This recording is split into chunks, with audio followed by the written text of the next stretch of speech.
एक बार फिर से आपका अपने YouTube चैनल में स्वागत है। इस वीडियो में हम पढ़ने जा रहे हैं एक महत्वपूर्ण टॉपिक जिसका नाम है उत्परिवर्तन या म्यूटेशन। तो म्यूटेशन के बारे में अपन पढ़ने वाले हैं।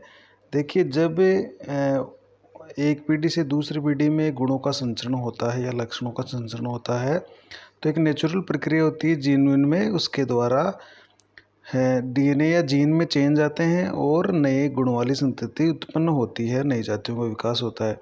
और उसी की तरह एक प्रक्रिया और है जिसके द्वारा डीएनए में बदलाव आता है या जो जीन है वो चेंज होते हैं और जिससे भी नए गुण उत्पन्न होते हैं, तो वो प्रक्रिया होती है उत्परिवर्तन, म्यूटेशन। तो देखिए ये है क्या, तो अपन इसको बारे में पढ़ने वाले हैं। देखिए, उत्परिवर्तन जिसको अंग्रेजी में अपन म्यूटेशन कहते हैं, ये क्या होती है? देखो, जीवों में अचानक प्रकट होने वाले एवं वंशागत होने वाले परिवर्तनों को उत्परिवर्तन या म्यूटेशन कहते हैं।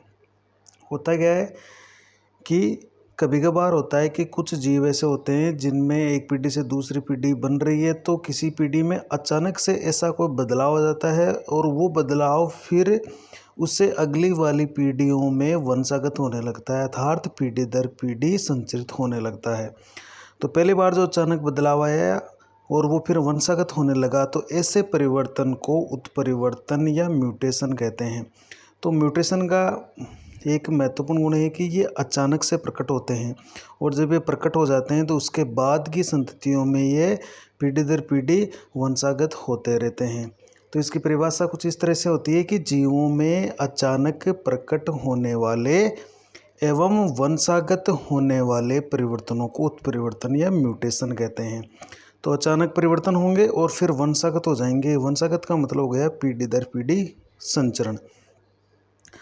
उत्परिवर्तन जीव के डीएनए अनुक्रम में परिवर्तन के कारण उत्पन्न होते हैं। वे डीएनए अनुक्रम क्या होता है? जैसे डीएनए होता है वो एक पॉलीन्यूक्लियोटाइड श्रृंखला होती है, तो उसके अंदर बहुत सारे न्यूक्लियोटाइड पाए जाते हैं, तो उनका एक निश्चित अनुक्रम होता है। तो अगर इस डीएनए के न्यूक्लियोटाइडों का जो अनुक्रम है, या हम ये कहेंगे कि जो जीन इसके ऊपर है, तो उनमें कुछ परिवर्तन हो जाता है। तो उत्परिवर्तन जीव के डीएनए अनुक्रम में परिवर्तन के कारण उत्पन्न होते हैं। ये इसको हम ये भी कह सकते हैं कि डीएनए या गुणसूत्र पर जो जीन लगे होते हैं, जीनों का जो क्रम है उसमें कुछ बदलाव आ जाते हैं और उसी के कारण से उत्परिवर्तन होते हैं। तो डीएनए अनुक्रम में परिवर्तन के कारण ये उत्पन्न होते हैं, जिसके कारण जीनोटाइप और फिनोटाइप में परिवर्तन आ जाता है।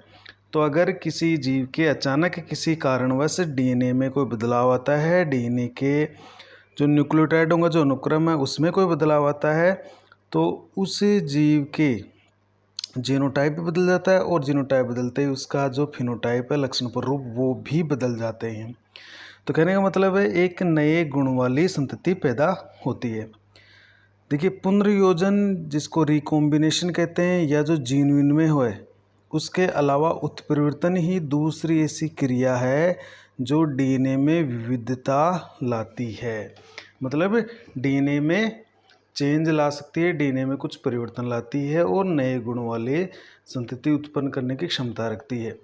तो जीन विनिमय या पुनर्योजन के अलावा उत्परिवर्तन ही ऐसी प्रक्रिया है जो ऐसा काम कर सकती है। देखिए, उत्परिवर्तन शब्द सर्वप्रथम हॉलैंड के वैज्ञानिक हुगो डी व्रीज ने आइनोप्टेरा लेमार्कियाना, जिसे इवनिंग प्रिमरोज प्लांट बोलते हैं, एक सजावटी पौधा होता है, इसका बोटनिकल नेम होता है आइनोप्टेरा लेमार्कियाना, या इवनिंग प्रिमरोज एक पादप है, उस पादप पर प्रयोग करते हुए दिया और उत्परिवर्तन के बारे में भी समझाया। तो सबसे पहले जो उत्परिवर्तन शब्द है, म्यूटेशन जो शब्द है, वो हुगो डी व्रीज ने दिया था और आइनोप्टेरा लेमार्कियाना यानी इवनिंग प्रिमरोज पादप पर अपना एक्सपेरिमेंट करते हुए ये शब्द दिया था। और आगे चलकर उन्होंने उत्परिवर्तन के बारे में भी शब्द आया था कि उत्परिवर्तन अचानक उत्पन्न होते हैं और ये पीढ़ी दर पीढ़ी वंशागत होते जाते हैं। तो इसके बारे में उन्होंने इस तरह से कुछ बताया था। तो ये उत्परिवर्तन होते हैं जो लाभकारी व हानिकारक होते हैं। जो भी उत्परिवर्तन होते हैं, क्योंकि अचानक उत्पन्न होते हैं, तो ये लाभकारी भी हो सकते हैं अथवा हानिकारक भी हो सकते हैं। बहुत कम ऐसे उत्परिवर्तन होते हैं जो लाभकारी होते हैं, और ये देखा गया है कि अधिकांश उत्परिवर्तन है वो घातक या हानिकारक होते हैं। तो उत्परिवर्तन लाभकारी हानिकारक होते हैं, और लाभकारी ये लगभग जो पादप होते हैं उनमें लाभकारी होते हैं, बाकी किसी जंतु में ये उत्परिवर्तन ज़्यादातर देखे गए हैं कि हानिकारक और घातक ही होते हैं। तो अधिकांश उत्परिवर्तन हानिकारक या घातक होते हैं, बहुत कम ऐसे उत्परिवर्तन है जो लाभकारी होते हैं।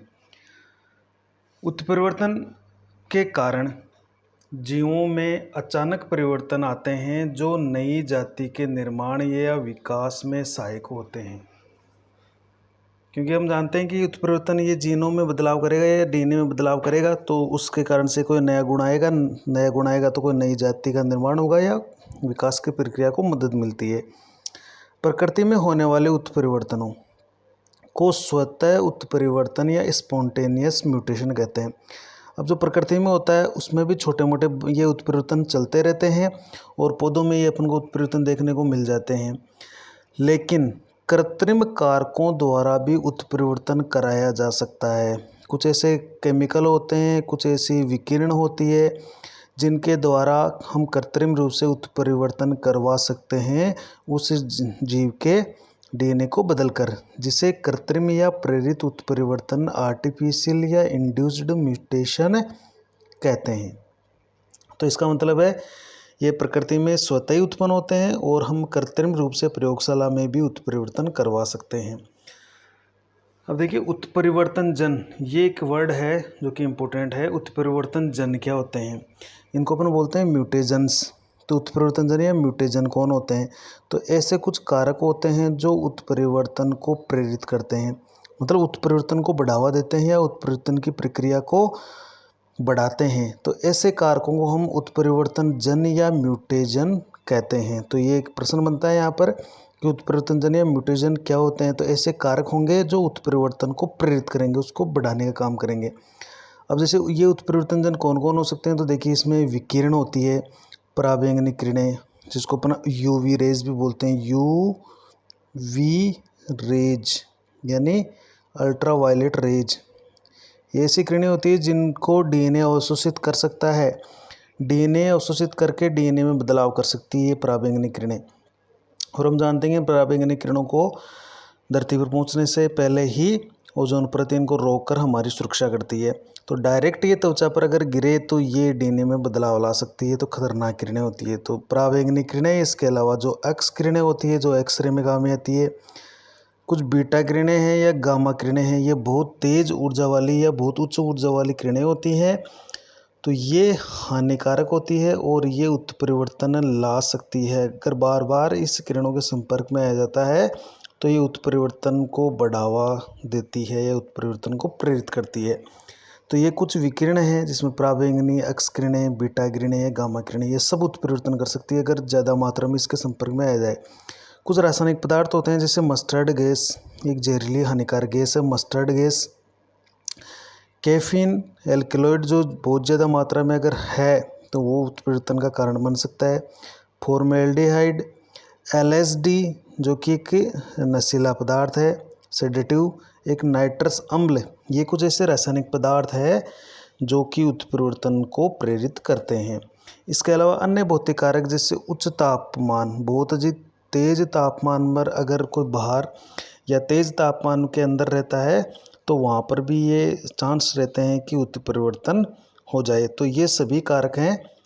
हालांकि भौतिक विकिरण भी भौतिक कारकों में आती है, लेकिन जैसे अपन ने इसको अलग लिखा है, कुछ विकिरणें, कुछ रासायनिक पदार्थ और अन्य भौतिक कारक जैसे उच्च तापमान।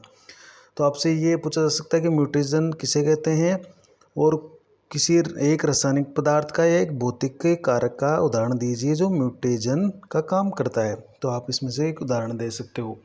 तो म्यूटेशन, ये म्यूटेशन अर्थात उत्परिवर्तन को बढ़ाते हैं। तो जाहिर सी बात है अगर म्यूटेशन इनके संपर्क में अगर बहुत ज़्यादा अगर कोई जीव आता है तो उसके डीएनए में बदलाव आ सकता है और उत्परिवर्तन हो सकता है उसकी संतति में। और हम ये कह रहे हैं कि उत्परिवर्तन ज़्यादातर हानिकारक होते हैं। तो ऐसी संतति पैदा होगी जिसमें कोई ऐसा गुण आ जाएगा जो हानिकारक है, उसके लिए घातक होगा। तो उत्परिवर्तन ज़्यादा से ज़्यादा हानिकारक ही होते हैं। हालांकि कुछ ऐसे उत्प्रेरतन होते हैं जो पादपों में करवाए जाते हैं और वो पादपों में लाभदायक सिद्ध हुए हैं। अब पढ़ते हैं अपन उत्परिवर्तन के प्रकार के बारे में। देखिए, उत्परिवर्तन के प्रकार के बारे में पढ़ेंगे तो इसमें आपकी बुक में जो मुख्य रूप से जो प्रकार बताए गए हैं वो अपन देखने वाले हैं। तो देखिए, पहला प्रकार है जीन उत्परिवर्तन। जीन उत्परिवर्तन का मतलब है जीन, और जीन क्या होते हैं, ये डीएनए के खंड होते हैं। तो डीएनए के खंडों को, जैसे एक डीएनए है तो उसके अलग अलग खंड होते हैं, तो उनको अपन जीन बोलेंगे। तो जीन या जो डीएनए के खंड होते हैं उनकी संरचना में होने वाले परिवर्तनों को जीन उत्परिवर्तन कहते हैं। तो जीन में जीन की जो संरचना है, कितने एक जीन है वो कितने, उसमें कितने न्यूक्लियोटाइड हैं उस जीन के अंदर, तो उसके संरचना में कोई बदलाव आता है, परिवर्तन होता है, तो उसको अपन जीन उत्परिवर्तन कहते हैं। यानी जीन की संरचना में होने वाले परिवर्तनों को जीन उत्परिवर्तन कहते हैं। अब ये दो प्रकार से होता है, देखो जीन उत्परिवर्तन। पहला है बिंदु उत्परिवर्तन, जिसको पॉइंट म्यूटेशन भी कहते हैं। वो पॉइंट म्यूटेशन या बिंदु उत्परिवर्तन क्या है, तो इसको देखने वाले हैं अपन। पॉइंट म्यूटेशन या बिंदु उत्परिवर्तन को प्रतिस्थापन उत्परिवर्तन भी कहते हैं। प्रतिस्थापन उत्परिवर्तन भी इसको अपन बोल रहे हैं। ये होता क्या है, देखो, बिंदु उत्परिवर्तन, बिंदु का मतलब है एक अपन एक स्पेशल एक पॉइंट ले लें, मतलब पूरा डीएनए है, उस डीएनए के एक स्पेशल पॉइंट, यानी केवल एक उसका जो न्यूक्लियोटाइड है, एक उसका क्षारक युग्म है, उसमें बदलाव आएगा, या एक न्यूक्लियोटाइड में बदलाव आएगा, बाकी का वैसा वैसा रहेगा। तो जब किसी जीन के न्यूक्लियोटाइड क्रम में सिर्फ एक क्षारक युग्म के बदलने से उत्परिवर्तन उत्पन्न होते हैं तो उसे बिंदु उत्परिवर्तन कहते हैं। केवल एक क्षारक युग्म या केवल एक न्यूक्लियोटाइड का बदलाव होता है। अगर किसी जीन के न्यूक्लियोटाइड, जितने भी वो जीन है, जितने उसके अंदर न्यूक्लियोटाइड है, जैसे मान लीजिए एक जीन है ये, इसके अंदर जैसे ये है PQABCDEFGH, ये इसके न्यूक्लियोटाइड है। तो यहाँ पर अगर जैसे मान लीजिए किसी भी इनमें से किसी भी एक न्यूक्लियोटाइड के, जैसे मान लीजिए D है, इस D के अंदर कोई बदलाव आ गया, तो ये कहलाएगा पॉइंट म्यूटेशन या बिंदु उत्परिवर्तन। केवल एक न्यूक्लियोटाइड बदलेगा। तो इसमें अपन कह रहे हैं कि जब किसी जीन के न्यूक्लियोटाइड क्रम में सिर्फ एक क्षारक युग्म के बदलने से उत्परिवर्तन उत्पन्न होता है तो उसे बिंदु उत्परिवर्तन कहते हैं। अब ये किस तरह से होगा, देखिए, इसमें चूँकि एक न्यूक्लियोटाइड किसी अन्य न्यूक्लियोटाइड द्वारा प्रतिस्थापित हो जाता है तो इसे प्रतिस्थापन उत्परिवर्तन भी कहते हैं। तो बदलने का मतलब है कोई पहले वाला न्यूक्लियोटाइड है उसकी जगह दूसरा आ जाएगा। तो इस तरह का जो प्रतिस्थापन हुआ है उसके कारण से बिंदु उत्परिवर्तन को प्रतिस्थापन उत्परिवर्तन भी कहते हैं। अब ये जो उत्परिवर्तन है, बिंदु उत्परिवर्तन, ये दो तरीके से हो सकता है। जैसे इसमें अपन कह रहे हैं, एक तो सक्रांति ट्रांजिशन और एक अपन अनुपतन या ट्रांसवर्सन कहेंगे। तो सक्रांति में क्या होता है कि जैसे एक मान लीजिए प्यूरीन न्यूक्लियोटाइड है जिसके अंदर क्षारक, नाइट्रोजन क्षारक प्यूरीन है, उसका प्रतिस्थापन प्यूरीन से ही होता है। या अगर पिरिमिडीन न्यूक्लियोटाइड है जिसमें नाइट्रोजन क्षारक पिरिमिडीन है तो उसका प्रतिस्थापन पिरिमिडीन से ही होता है। कहने का मतलब है प्यूरीन दूसरे प्यूरीन से बदल जाएगा और पिरिमिडीन दूसरे पिरिमिडीन से बदल जाएगा। जैसे यहाँ पर अपन ले लेते हैं उदाहरण A डबल बॉन्ड T। तो एक का मतलब यहाँ पर है एडिनिन, ये एक क्षारक, T का मतलब है यहाँ पर थाइमीन। तो ये जो एडिनिन है ये एक प्यूरीन है, जबकि थाइमीन क्या है, ये एक पिरिमिडीन है, ये एक पिरिमिडीन है। अब इस ये प्यूरीन गुआनिन से बदल गया और ये थाइमीन और साइटोसिन से बदल गया। तो गुआनिन, ये जो G है ये भी प्यूरीन होता है और ये जो साइटोसिन है ये पिरिमिडीन है। तो कहने का मतलब है प्यूरीन से बदल गया, पिरिमिडीन से बदल गया। तो चेंज तो हुआ है चाहे कैसा भी हो, क्योंकि अगर पहले वाला प्यूरीन दूसरे प्यूरीन से बदल गया, ये पिरिमिडीन से बदल गया। तो ऐसा जो बदलाव आ रहा है एक न्यूक्लियोटाइड में, तो उसे अपन सक्रांति या ट्रांजिशन कहेंगे। लेकिन अगर इसका थोड़ा सा उल्टा हो कि अनुपतन या ट्रांसवर्सन में क्या होता है, देखो कि एक प्यूरीन न्यूक्लियोटाइड है वो पिरिमिडीन से बदल जाएगा, उसी का प्रतिस्थापन एक पिरिमिडीन से हो जाएगा। प्रतिस्थापन हो रहा है यहाँ पर, अपन ये प्रतिस्थापन को दिखा रहे हैं इस तरह से। या पहले से कोई पिरिमिडीन न्यूक्लियोटाइड है उसका प्रतिस्थापन प्यूरिन से हो जाएगा, तो प्यूरिन बदल जाएगा पिरिमिडीन से और पिरिमिडीन बदल जाएगा प्यूरिन से। ऊपर से बिल्कुल उल्टा हो जाएगा। जैसे यहाँ पर जी ट्रिपल बॉन्ड सी यानी ग्वानिन और साइटोसिन है, उसका प्रतिस्थापन है सी और जी ट्रिपल बॉन्ड यानी साइटोसिन और ग्वानिन से हो जाएगा। कहने का मतलब है ये यहाँ पर प्यूरिन था तो साइटोसिन पिरिमिडीन आ गया, ये यहाँ पर साइटोसिन पिरिमिडीन था तो यहाँ पर प्यूरिन आ गया। कहने का मतलब है प्यूरिन पिरिमिडीन से बदल रहा है और पिरिमिडीन प्यूरिन से बदल रहा है। तो इस तरह का अगर कोई बदलाव आता है तो उसको अपन अनुपतन ट्रांसवर्सन बिंदु उत्परिवर्तन की श्रेणी में रखते हैं। तो इस तरह से चूँकि ये एक पॉइंट पर हो रहा है, एक न्यूक्लियोटाइड के अंदर हो रहा है, इसलिए इसको अपन बिंदु उत्परिवर्तन कहते हैं। देखिए इसका उदाहरण देखिए, एक बहुत ही महत्वपूर्ण उदाहरण।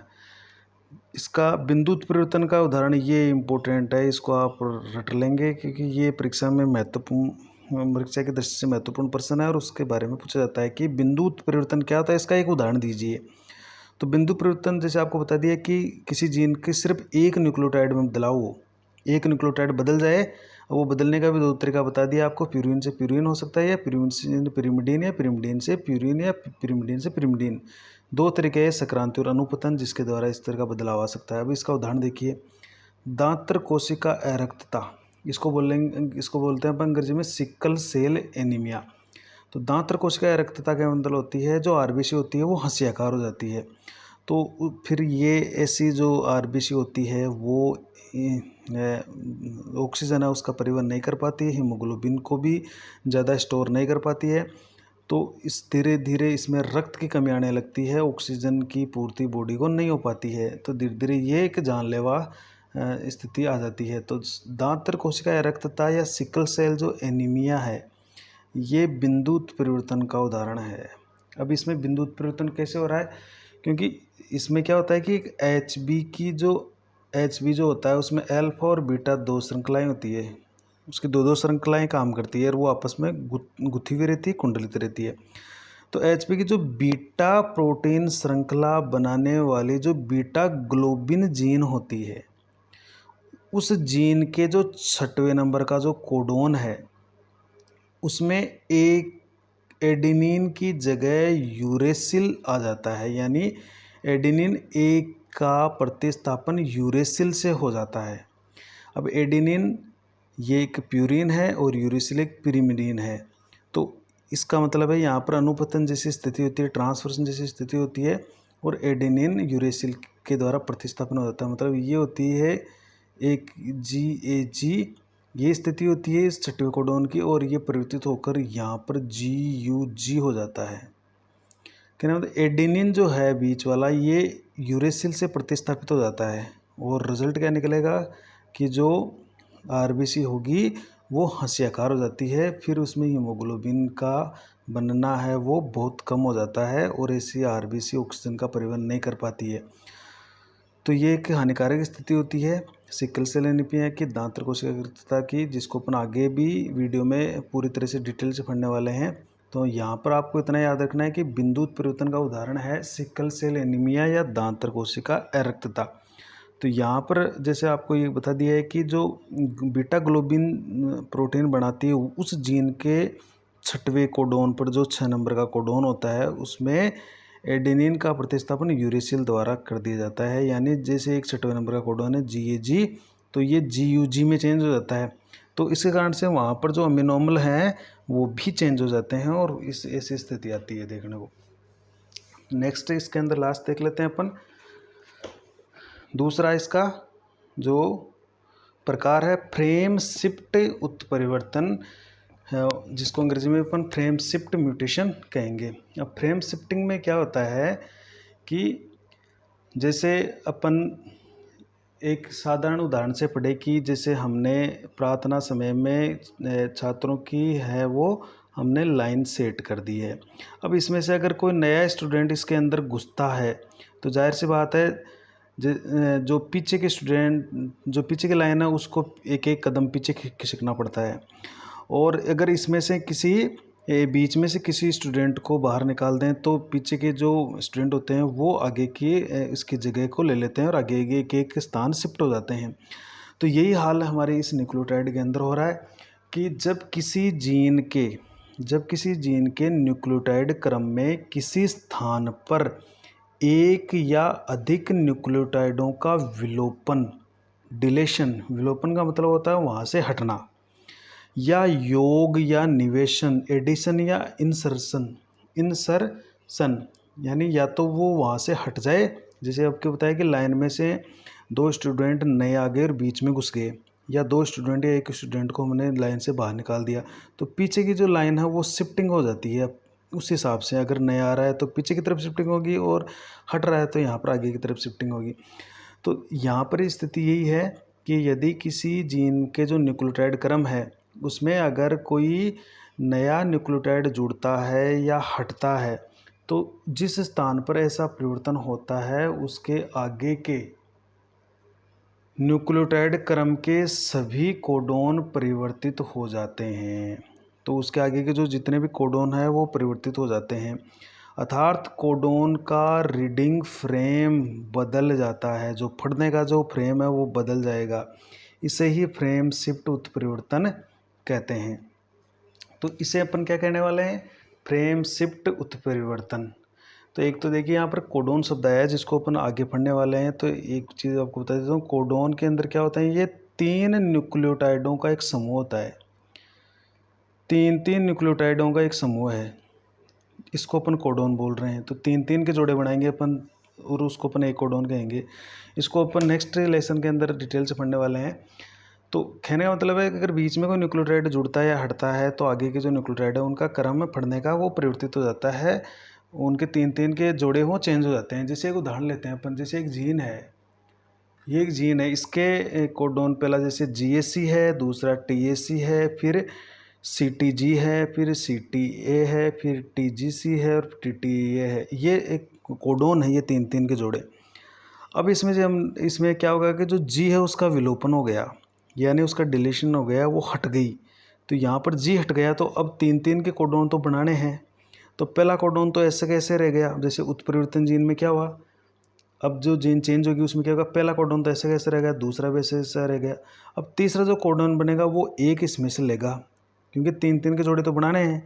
तो C और T तो इसमें रह गया, अब जो C है ये आगे से उठा लेगा ऐसे, तो इसका 3 का कोडोन ये बन गया। फिर इसमें बच गया TA और T इसमें जो उठा लिया तो 3 का जोड़ा ये बन गया। फिर GCT बन गया, फिर लास्ट वाले AA ये अकेले रह गए।